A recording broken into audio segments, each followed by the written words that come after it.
Dozens of new homes are under construction and up for sale on what used to be a stretch of farmland in North Sioux City, South Dakota. It's in a brand new development. It's called Union Crossing. The product comes from years of planning. And today, the community had the opportunity to tour the site and see the development of future homes. The developers broke ground in July 2025. And since that time, they've worked to transform farmland into more housing for the people who work and want to live in North Sioux City.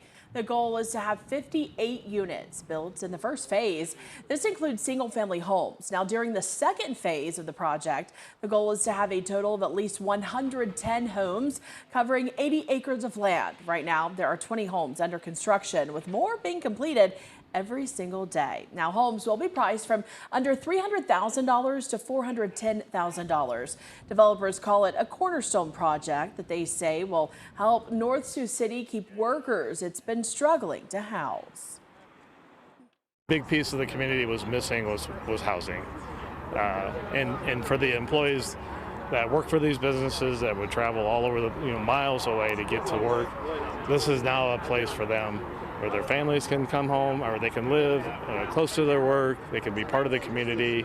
Work is also being done on a new apartment complex with townhouse called Prairie Dunes. Rental rates will range between $895 to $1,800 a month, depending on apartment or townhome styles. Move-ins have already begun in some units, and developers say Prairie Dunes will work alongside Union Crossing to meet the area's growing housing.